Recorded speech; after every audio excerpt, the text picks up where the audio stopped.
I just wanted to come over and ask you if I could join the Reg'lar Fellers. I bet he heard we was having ice cream. Quiet, Pinhead. What makes you think you could join? Lots of things. I can invent things, and I can sing, too.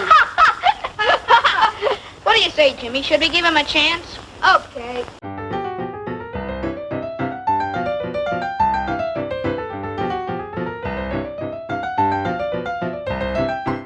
Hello and welcome to Comic Book Movie Oblivion, the podcast about feature films based on comic books and comic strips that people have stopped talking about. We're your hosts, Jordan and Kumar, that's me. And me. And this week we're talking about Reg'lar Fellers. Reg'lar Fellers. Reg'lar Fellers. From 1941. Yeah. Gee, there's a lot that happens in this movie. Oh my god. It's almost paused the podcast. There's so much that happens in it. It's a little bit... Do you remember, a while ago now, do you remember Harold Teen? Oh, yeah. How you kept wondering when that movie was going to start? Yeah.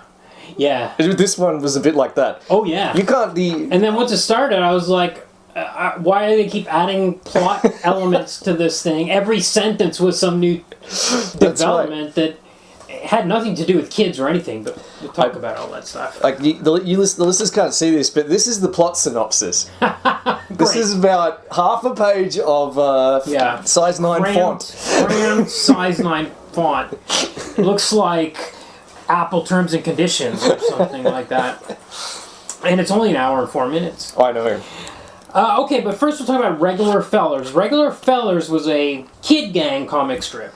Right. Ran from 1917 to 1949 by Gene Byrnes. I think, according to Don Marxine's Toonpedia, pretty much his assistants and ghosts took over after a period of time. Fair enough. Gene Byrnes was aiming for a career in sports. He was going to be an athlete of some sort, and apparently was sidelined by injury. However, he was friends with Winsor McCay, who apparently got him, introduced him to a job in cartooning, or somehow made connections for him. And so he had this strip, which was apparently wildly popular back in the day, as are many of these strips that were like, what is this comic strip? Yeah. Radio series, 2 cartoons, breakfast cereal. Reg'lar Fellers, breakfast cereal, and baseball bats. But just the one live-action film. Yeah, just the one, which was apparently supposed to be like a pilot for like a Blondie series or 100%. You know, or Tailspin Tommy or all these other series that had unusual insofar of the comics from this era that we've covered, and then the films that have been made of them. There aren't 50 of them. Yes. There's only one. All the other ones we've done, except for even Harold Teen, I think, was another singular one. Right? Well, that had a TV series or something that spun off from it. Yeah, it's interesting.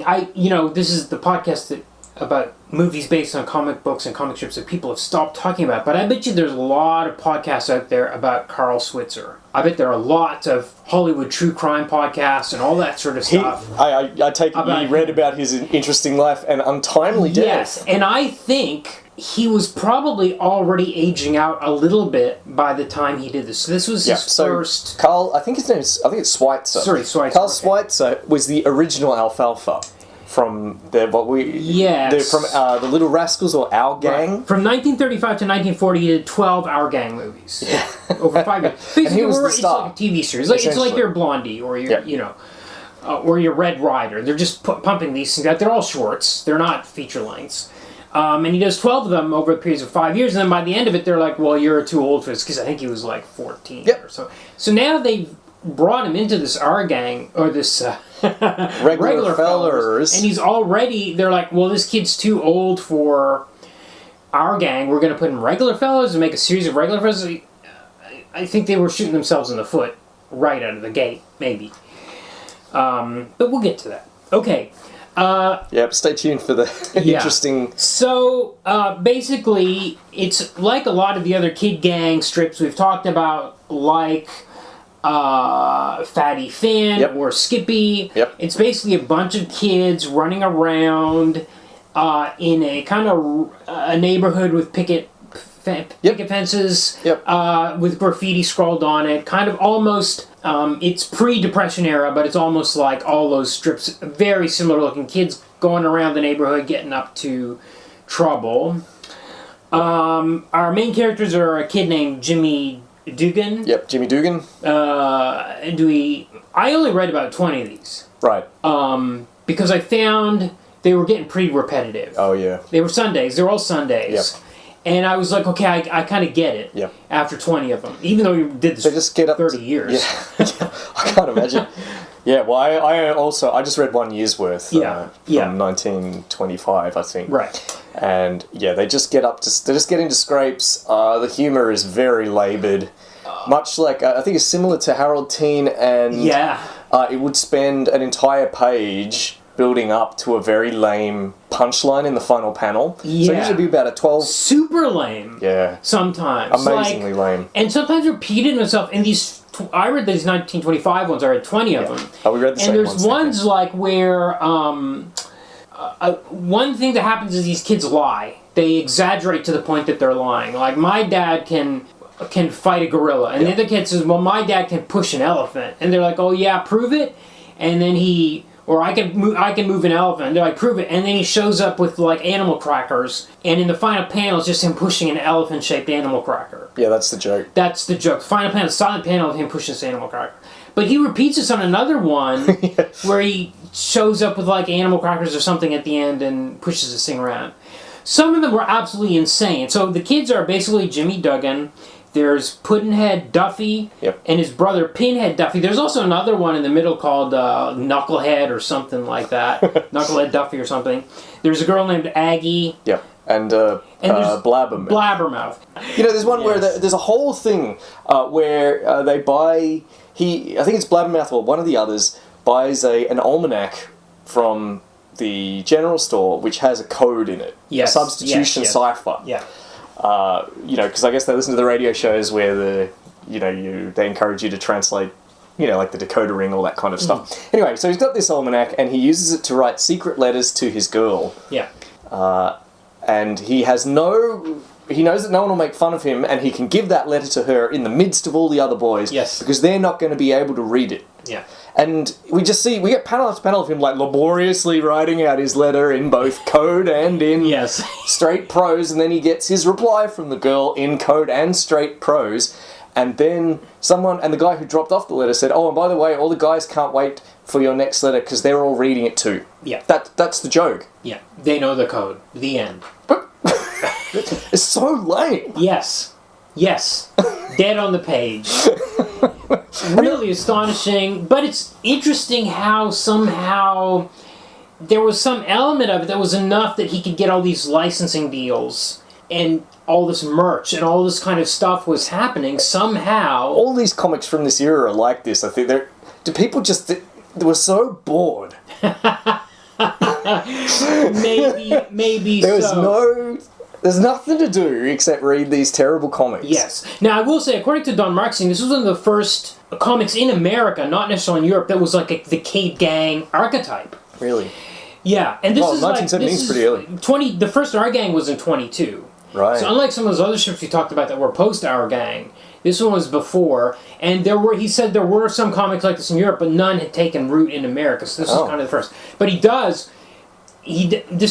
they emerged from one of like Burns' other strips. Burns had some other comic, and I read about these that. characters kind of appeared in it.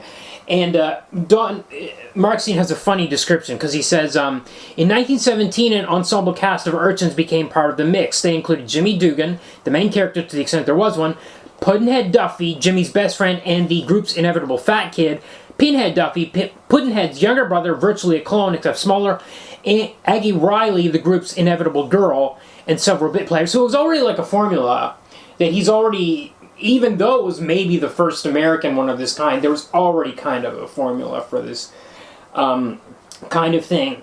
I will say the language is kind of interesting in the way he tries to capture these kids.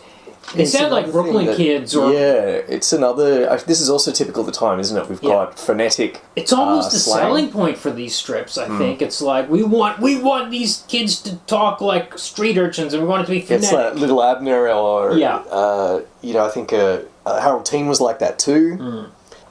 Yeah. And I will say this one is much more easy to understand than some of the others we've had. It's just, I could just read it easily. Yes. Also, the lettering is really good. Yes. It really is. It's very legible. Amazing. Although there's a ton of text in there. There's a lot of text.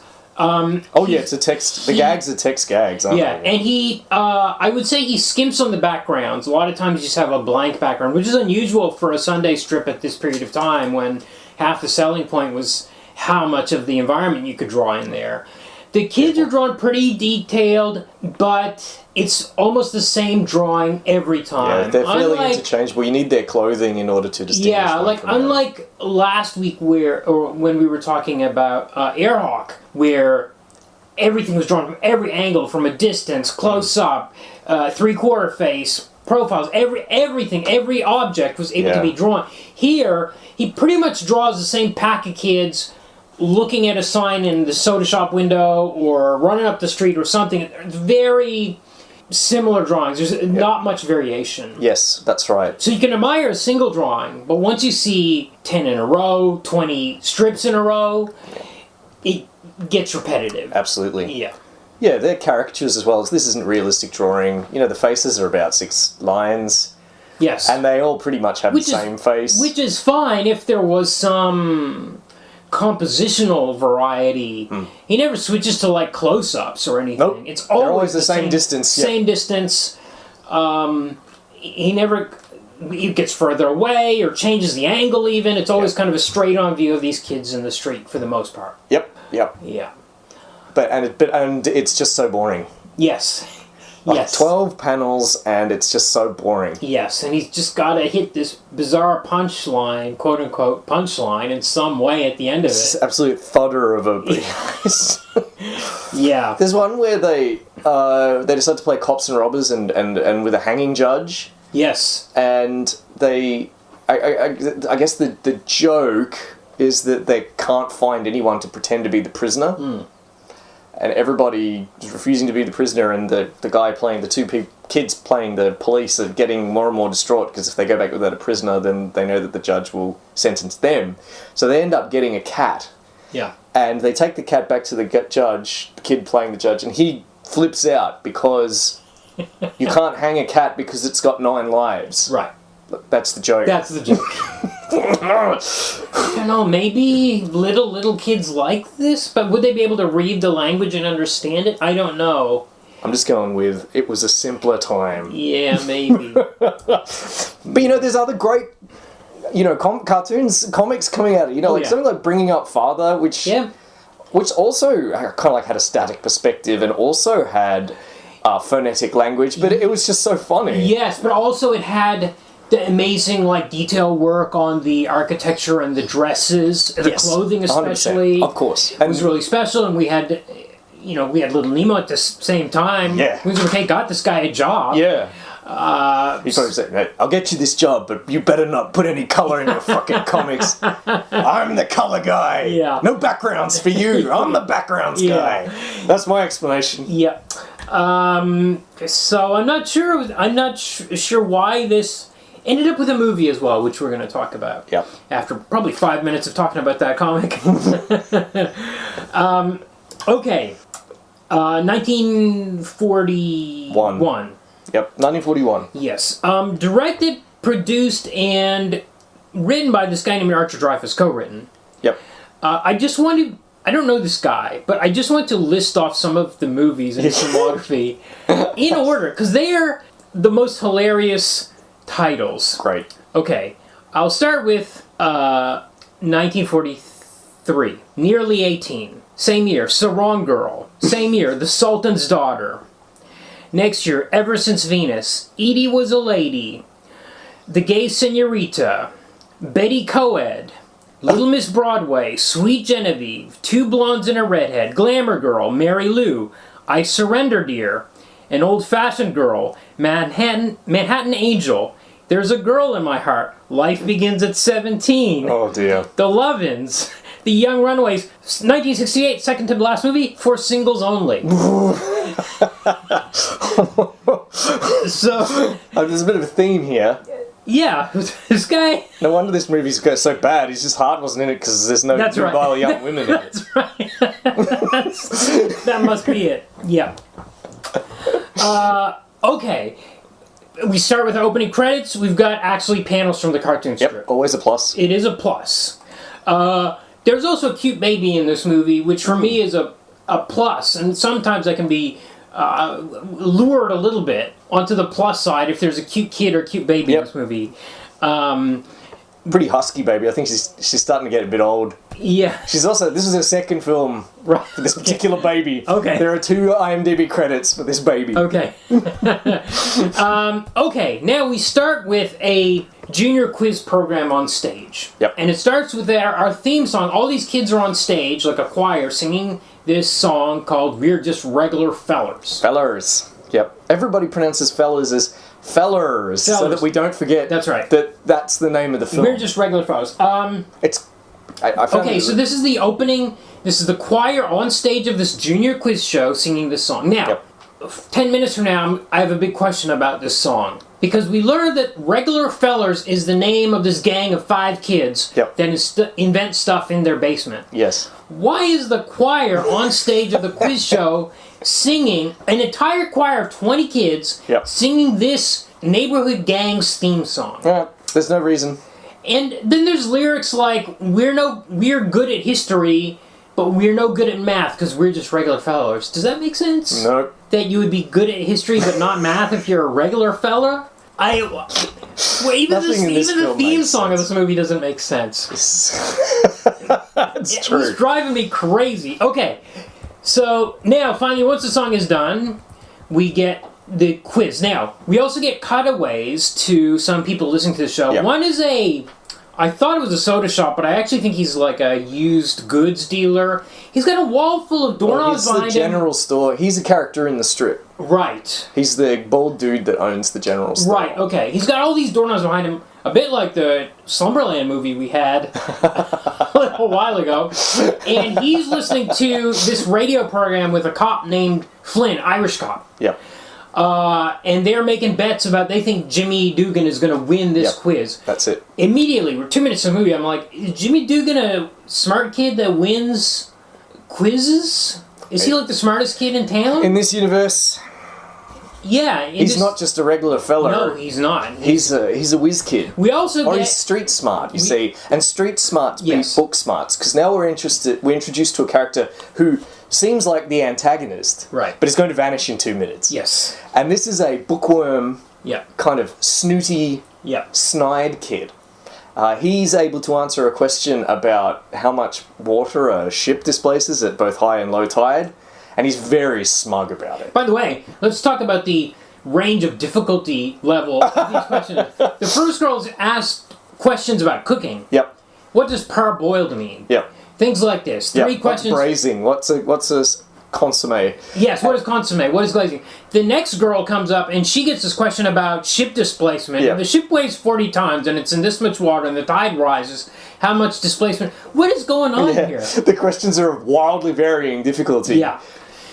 There's no consistency. And with the final question, I think the snooty guy's asked like a question about slang, and it's a 3-part question. He has to get all 3 parts right. Right. Yeah. But Jimmy Dugan was asked a question just before him, and it wasn't a 3-part question. That's right.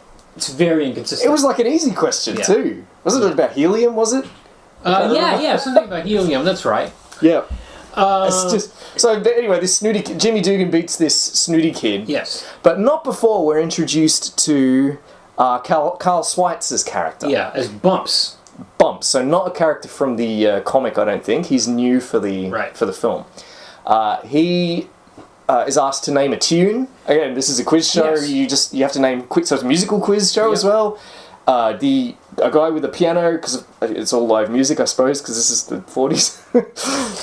he plays a very flowery rendition of some song that I didn't even recognise. And then Bumps can't name it. And the quiz guy says, well, why don't you try singing it? And he sings it. And he sings it really badly. Yeah. And it goes on for 1,000,000 years? Yes. This is a bit in the movie. The first of many bits where we spend a lot of time. By the way, this whole quiz sequence is like 8 minutes out of this hour. Out of an hour-long movie. Yeah. Don't we think to make you think that there's some kind of important stakes or something to do with it? No. As soon as it's over, it's just done forever. Yeah, it never comes back into play. Bookworm Kid disappears. He's not like the Reg'lar Fellers antagonist or anything. Another couple that's listening to this radio is these two ladies playing checkers. Yes. One is this really old lady named Hetty, and one is named Martha. Martha's listening keenly to hear who wins this contest. She hopes Jimmy wins it. Yep.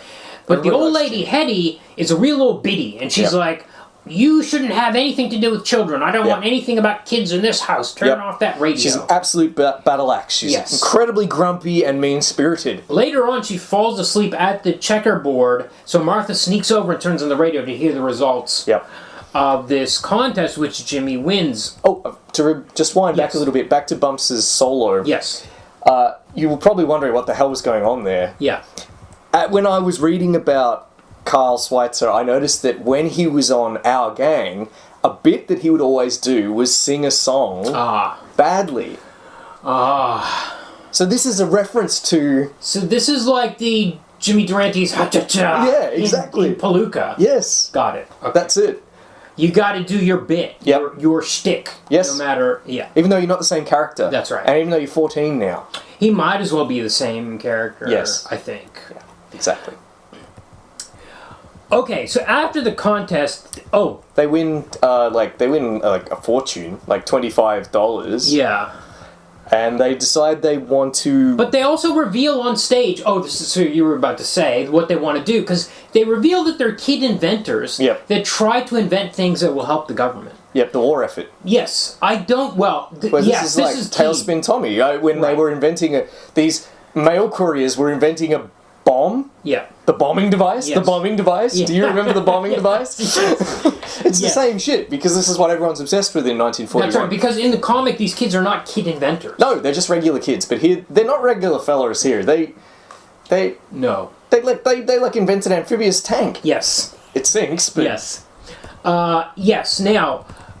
Okay, so after the contest, we immediately cut to Aggie talking to this woman named Caroline. Yeah. Caroline is a grown woman.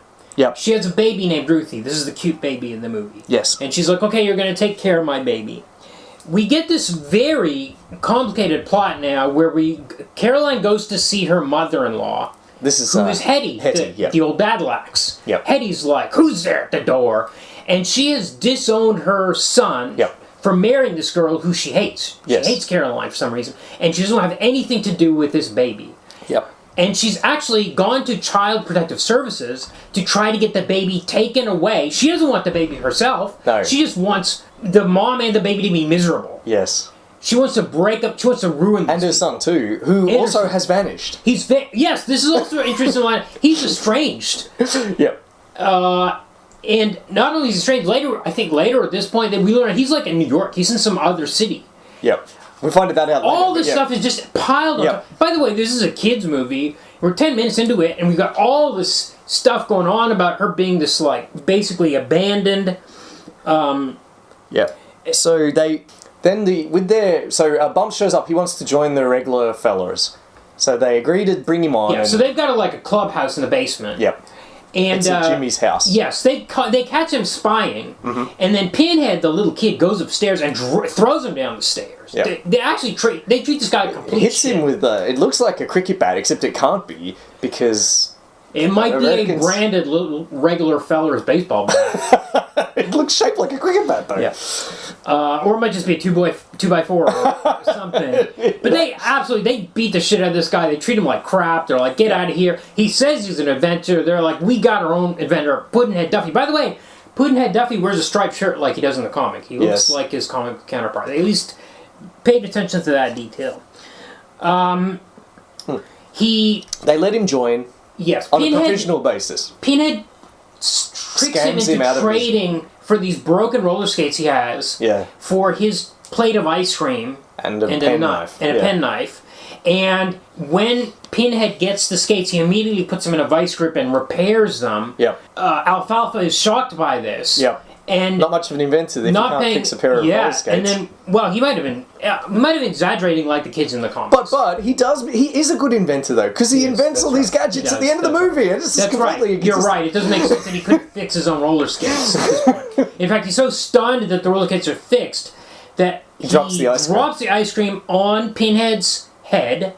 Pinhead on the skates goes, whoa! Really? Like, oh my god! Like he's been shot instead of ice cream falling on his head. And then slams into a table and goes face first into the cake that they bought with their prize money. Yep. And it's a big pratfall in slow motion. Everything is really broad, especially Carl is really like, I mean, he's a pro. He's come in, he's learned his lines, he's here giving them, but it's just like, everything is so broad. That's the performance that Mr. Yes. All these kids are very... Mr. just turned 17 director wants out of him. It's the performance he wants out of him, clearly. It's like, be Alfalfa, but more.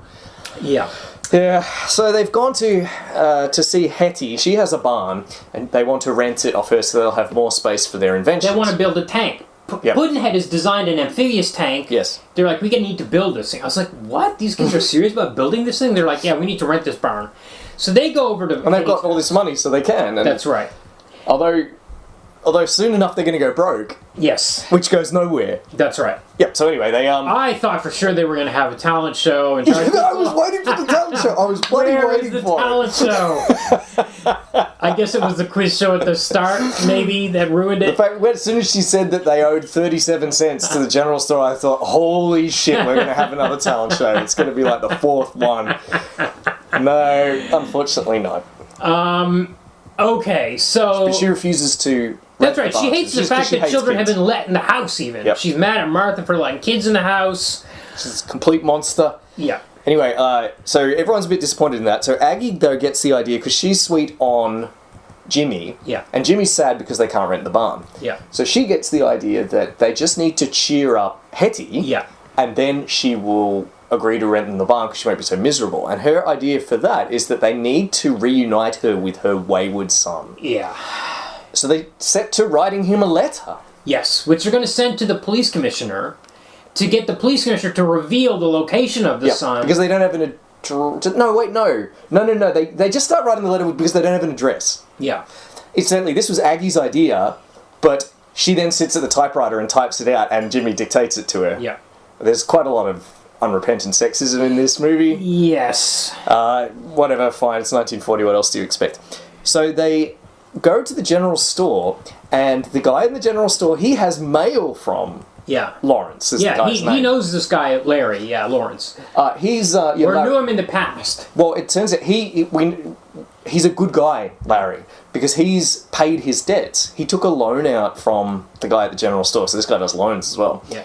To finance his wedding, and then paid him back right away from New York. Yeah. So he has his address. Yeah. Because he was, he put the return address on it when he paid him back.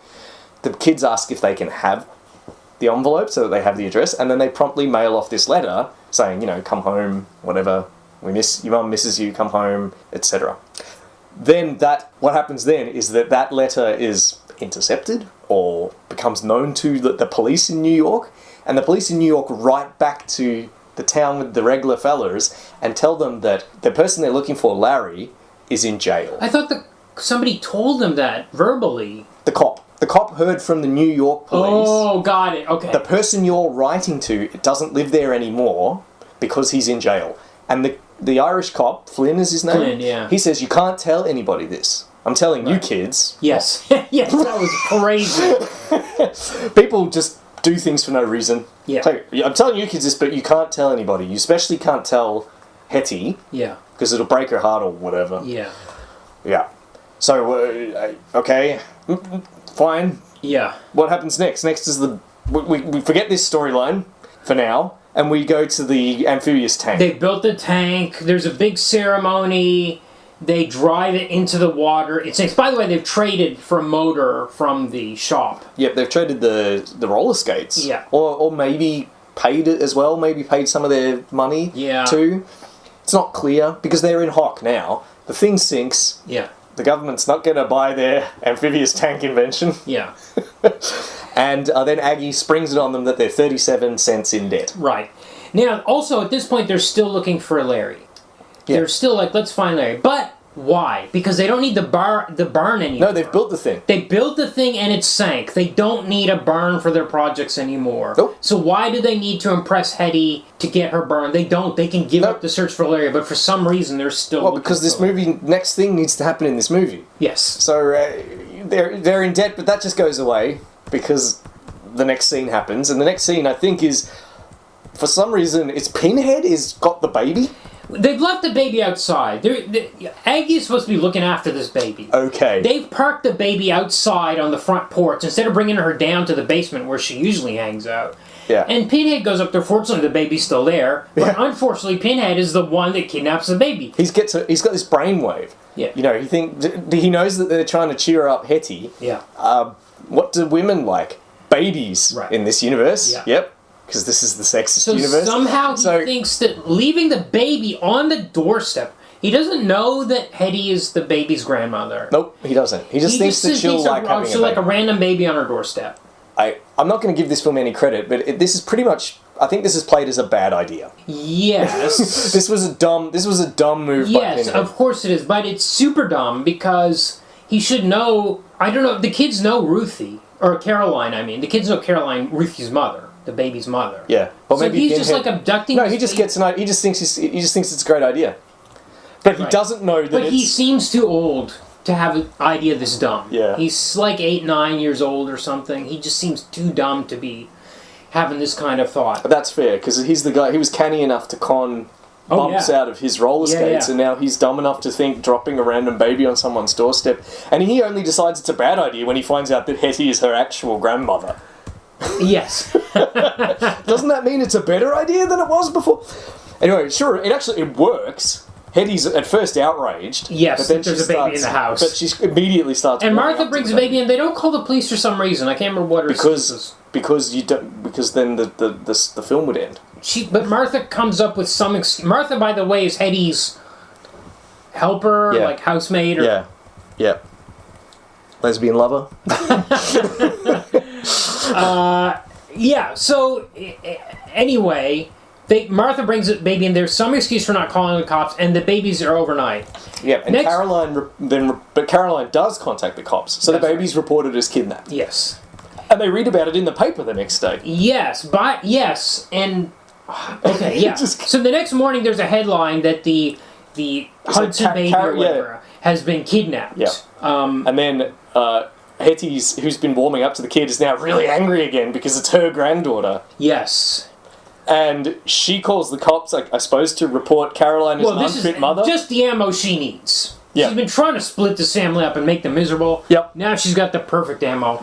By the way, when Martha comes in the morning, she picks up the newspaper and comes in. She hides it from Hetty initially. I wasn't sure why she was trying to prevent... Because she would use it as ammo against Caroline. Right, got it. Okay, got it. Meanwhile... Okay, so then we have a scene where there's a confrontation between Caroline. Caroline accuses Hetty of kidnapping the kid to make her look bad. Hetty accuses Caroline of losing the kid, which she did. Yeah. And deserves to have taken off. But then, luckily, the Reg'lar Fellers show up, and Pinhead confesses that he was the one that did it, and the cops just say, well, that's the end of that then. And it just blows over. Meanwhile... The letter that they sent to New York to Larry has been intercepted by 2 mobsters. Yeah. How did a letter that the police know the contents of end up in the hands of 2 mobsters? Was it a second letter? I feel like they sent 2 letters. I felt like they sent one to his apartment and one to the police and then one to the police commissioner. Maybe that's right. Because I remember her typing 2 letters. Yes. I think that's what happened. This was why I was confused. I can't believe how much stuff happens in this movie. But yes, because they got the address from the shop guy. Yeah. The shop guy was like, I have his address here, and that's the letter they've sent 2 letters. There. Okay, that would make sense. Although. But these gangsters, we learn, have framed Larry. Of course, because he's a good guy. By the way, we never see Larry in this movie. A single shot. But this guy has been framed and gone to jail by these 2 gangsters who are now living in his apartment. Yep. And are reading his mail, and they get this letter from this guy signed Jimmy Dugan. Who they think he's an adult. Yeah, well, I think and they're like, your mom and all her money, she's got loads of money, you can come back, leave here, whatever. Please come back to town.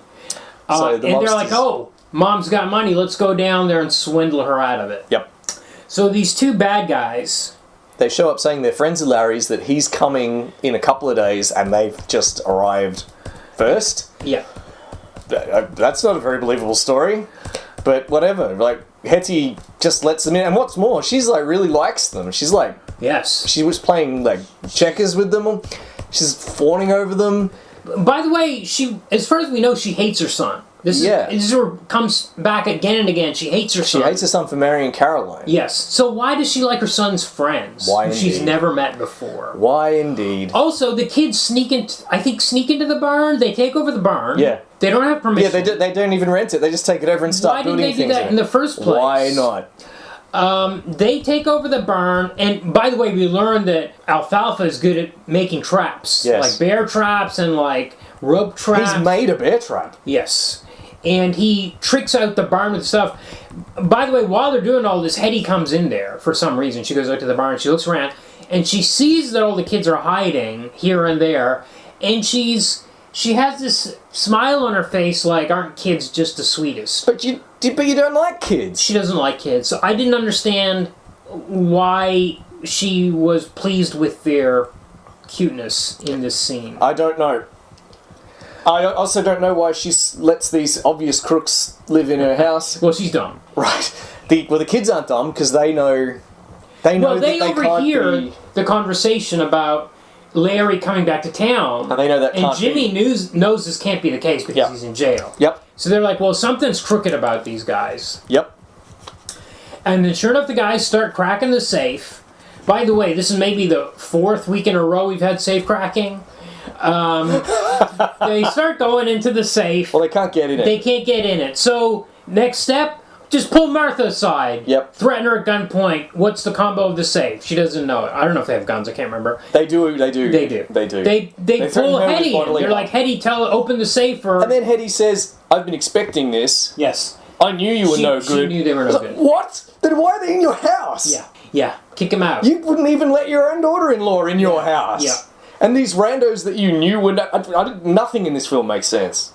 No. The screamers are just dashing off nonsense. No. Okay, so she opens the safe, and the bad guys take the money out of the safe. Yep. However, they've been witnessed by 2 members of the Reg'lar Fellers. Now, usually in a movie this type, you would expect each of the 5 members, each of them would use their own special set of skills. No, we don't have time for that. To help take down the crooks as running away. It's actually only 2 of them. Yeah, exactly. Now, this film never got to a second draft, so none of this is happening. No, in fact, none of the other Reg'lar Fellers are there. No. They show up later after the gang's been trapped, after the 2 bad guys have been fallen into the traps. The bear trap and the rope trap. Yes. So one of them steps in the bear trap, the other one is yanked up by the rope trap, which seems to go around his leg, but somehow ends up around his chest. Yes. I suppose because it would be really uncomfortable for the actor to be hoisted up by his ankles. Yeah. So instead we're just going to do it under his arms. Yeah, and this transforms Hetty into a nice person. Yes. She's like, wow, you kids actually did me a good turn. So you're free to use the barn any way you like. And she throws them like a big feast. And she loves kids now. She welcomes Caroline and Ruthie back into the family. Yep, just because some kids prevented her money from being stolen. Which she knew was going to be stolen. Yeah. Completely unbelievable. Herself. She could have prevented it herself. Also, the kids know that these guys are up to no good, and instead of talking to Flynn, who they're in with, they know that they don't do that. Yeah. Why don't they do that? We don't even get an explanation for it. They just don't do it. Instead, they decide they're just going to deal with it themselves. Yes. For no reason. Yes. And then we hear that Larry is coming back because he's got out. He's got out, I suppose. Right. But hang on, so the kids knew. The whole reason the kids knew that the gangsters were sus was because they knew Larry couldn't possibly be coming back because he was in jail. Yeah. But now he's coming back. He's been cleared. Because they've captured the gangsters. They've captured the bad guys. And they've confessed. That's right. They've confessed to framing him. He's been cleared. Why did they confess to that? Yeah, why not? Here's a bigger question. If he was not actually estranged from his wife, but in jail because he'd been framed for a job, why not write a letter to your wife saying, I'm in jail and I was framed? Yep. Why not? Let them know where you are and that he's still thinking about them and stuff like that, rather than leaving this mystery of my son went out for cigarettes and never came home. Yeah. Well, then we wouldn't get what we'll laughably call the plot. Yes.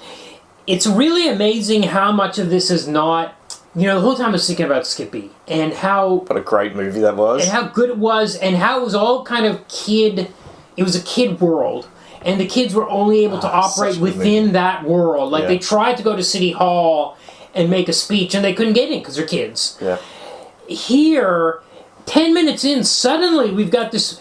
Daddy went out for cigarettes, never came home. Mom's got a kid that she's raising by herself. All this plot stuff that the kind of kids that would go in to watch an R-Gang movie are not going to care about any of this stuff. And it just comes back, and then more and more is added to this plot with these gangsters and stuff that just have... We never get time to come to grips with anything. I think kids like the idea of catching bad guys. We see all the way up to Home Alone. It's a kind of concept that kids like, and maybe works in movies, but there's such a circuitous route to get to these gangsters in this movie. All this crazy plotting has to happen for it to come up. I would say about 70% of this movie, 75% is not kids stuff. I don't even think the quiz is kids stuff. I think maybe... No, those questions were not suitable for kids. When they build the tank and then they have a little music show, and that's a bit...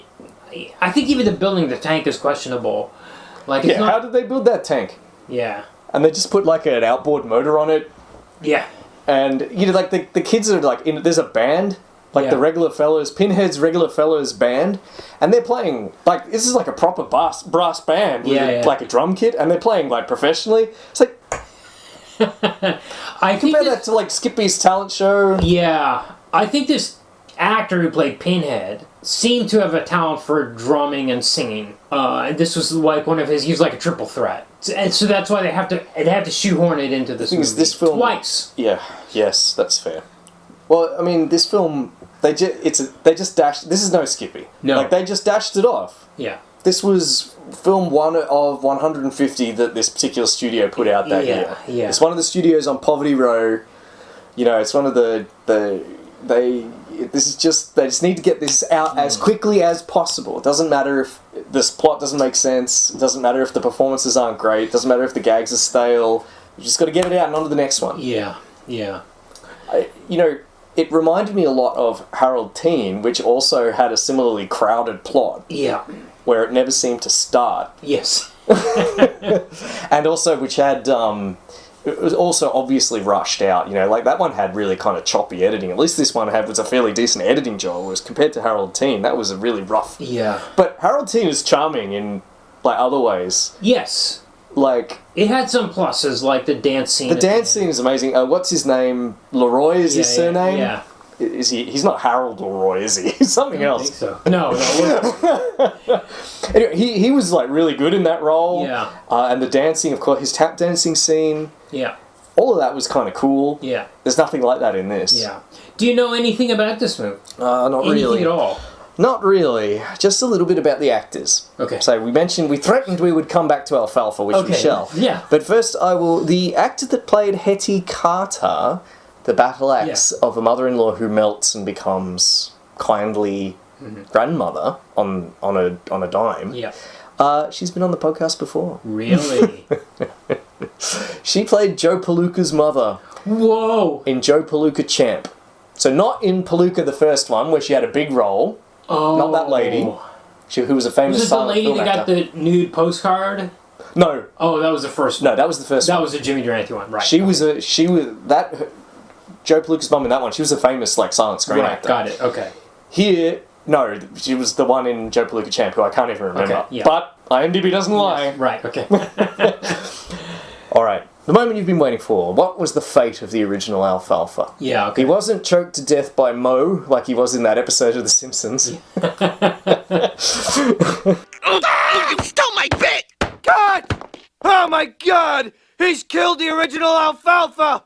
Yeah, luckily Alfalfa was an orphan owned by the studio. Oh, I see. Yeah, that makes sense. Oh, well, close to it. He was bartending or something. He was bartending. Wife, right? He could have been choked to death by Moses. The guy who killed him was called Moses. Right. Yeah.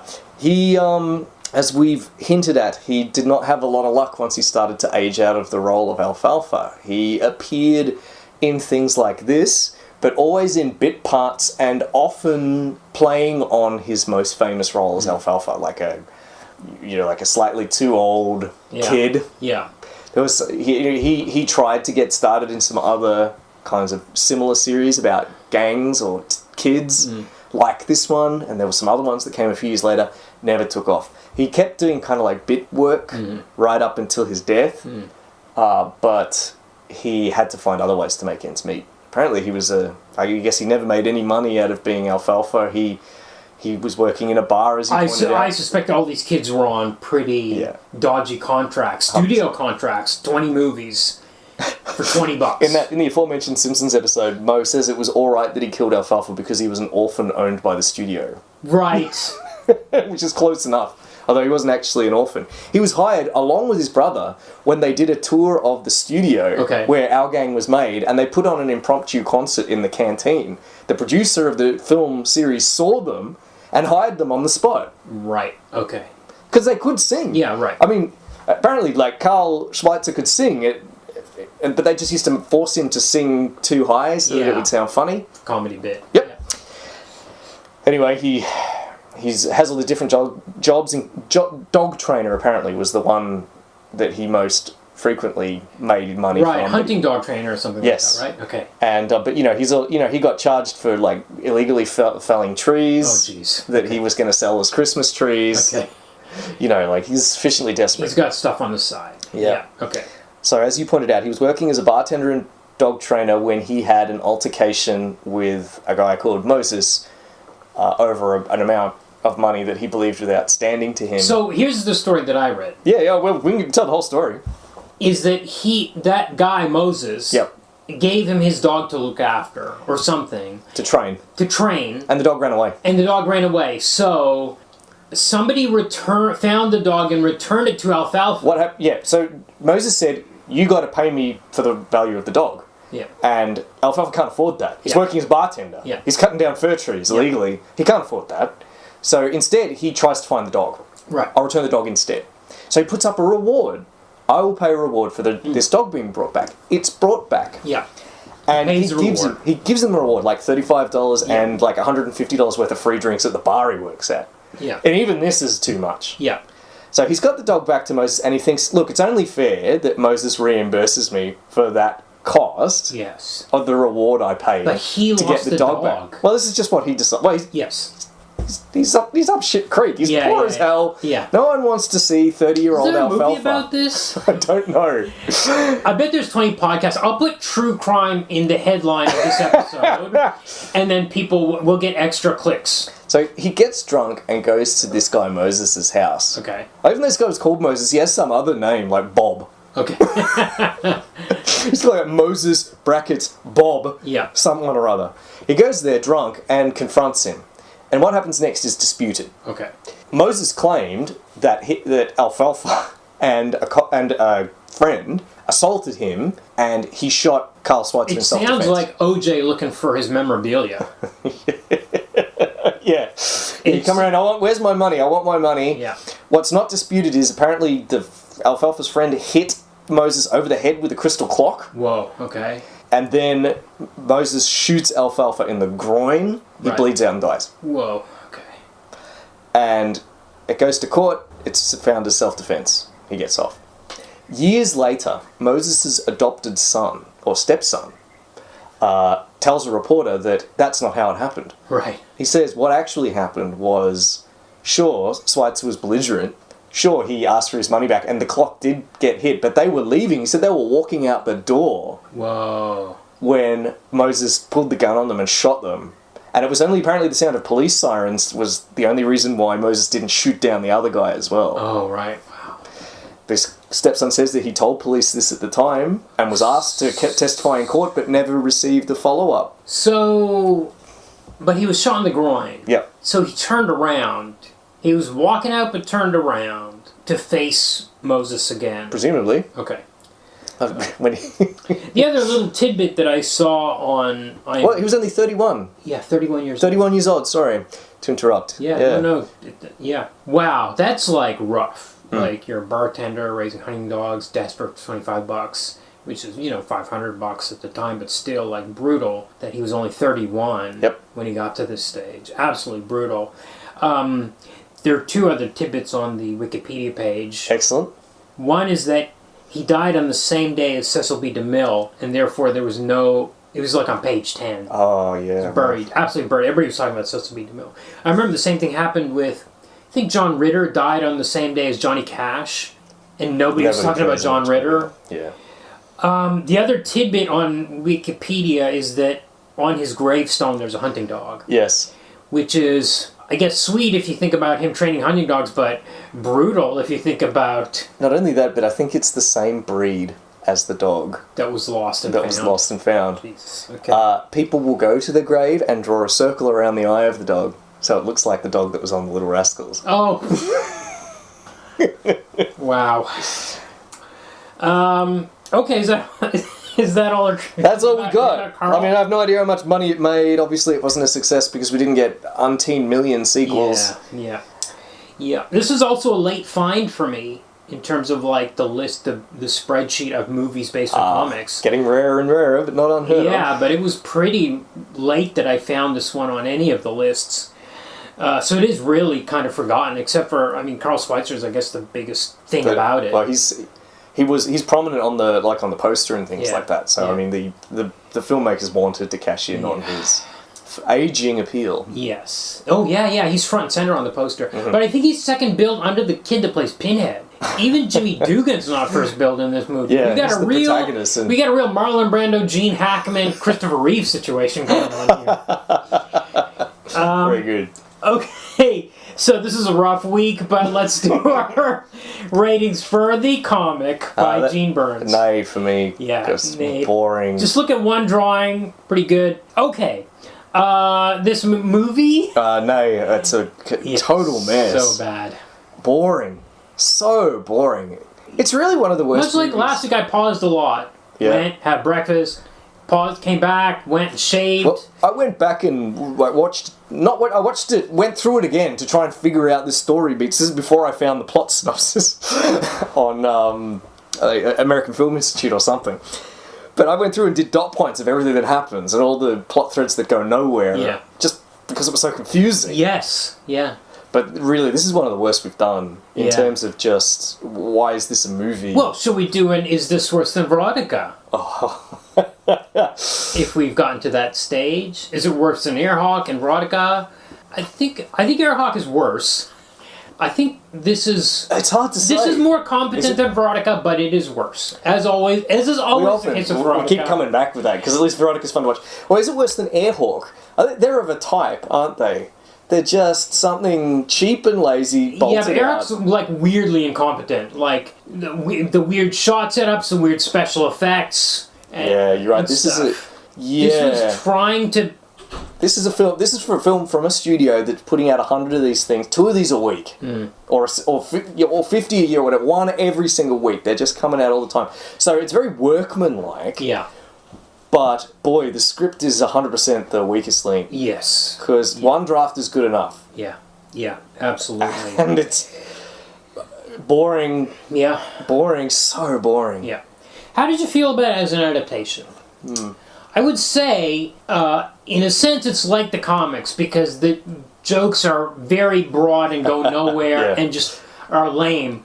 But it is unlike the comics from minute one. We've got a smart Jimmy Dugan. These kids are some sort of kid inventors. There's all this grown-up stuff going on. There's a whole grown-up world. But we need a story. All about estranged families and missing dads and all this stuff that has nothing to do with anything. It's of no interest to kids. So they have to be foiling, like the Reg'lar Fellers just do getting kid scrapes. Well, do they? Wild shit happens, like monkeys. But most of the time they're doing kid stuff. And most of the time they're just exaggerating and bragging about bragging stuff. a lot. Blabbermouth especially. Yeah. Like he comes home from the general store, he claims he's won the lottery, and he comes home with a huge clinking sack. Yeah. And he locks himself in his house and he won't let anyone see. And they only just peep through the keyhole and they can see him sorting what looks like piles and piles of money. Yeah. Coins. Yeah, coins. And they think, wow, this is crazy. Yeah. He really is rich. And then one of the other kids wanders up and they say, well, you're not going to be allowed in. And he goes, I don't have to go in. I just have to tell him a message through the door. And he says, what's his name from the grocery store? Says, when you're finished counting those washers, come back before noon or you won't get paid your 5 cents or whatever. And then they all laugh at him. It's another stupid punchline. Yeah. Because he was counting washers. Why was he counting washers? They're actually following him down the street, laughing at him as he's carrying these washers, which is typical of these Would films. you give a huge sack of washers to a kid to take home from your store To count. to count them or sort them At home. and then take them back to you later and pay them 5 cents? That doesn't make any sense. No. But this is the kind of dumb shit that thinks Yes. is a funny punchline. Yes. So where are you going with adaptation on this? I guess it is dumb shit. In a sense, it functions like the comic that there's dumb shit. But I just feel like this is so... there's baffling dead ends and... Yeah, but it's not a kid... At least the comic is sort of a kid world, except for the guy that runs the shop and maybe a few moms. Yeah, you're right.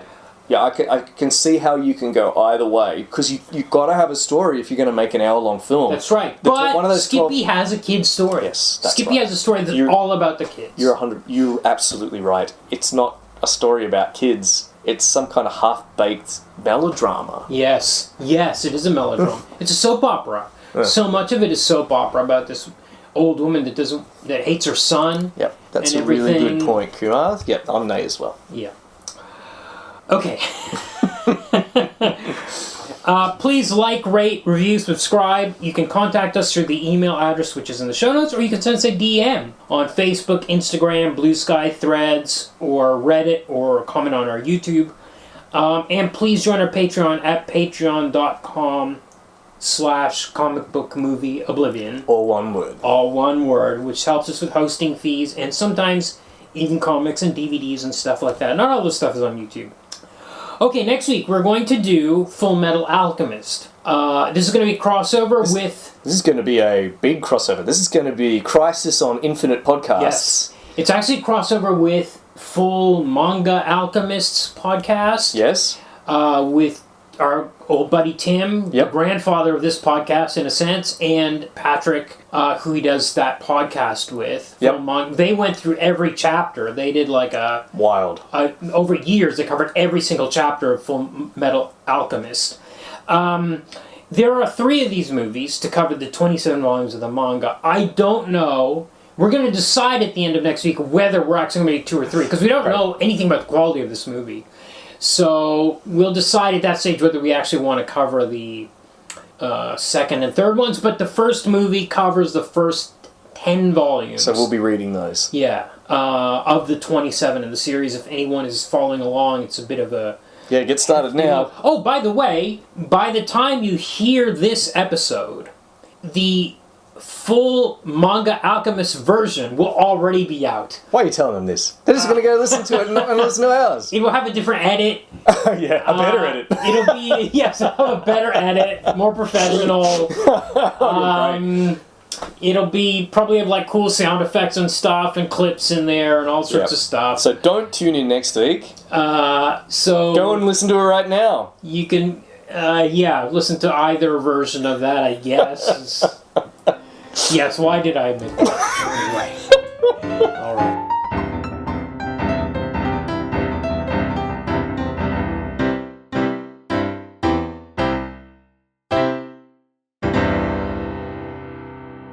Alfalfa, what are your feelings as you watched that? Oh, I'm hurt and confused, and I don't know what to say. No comment. Alfalfa apparently stunned by this tragic turn of events.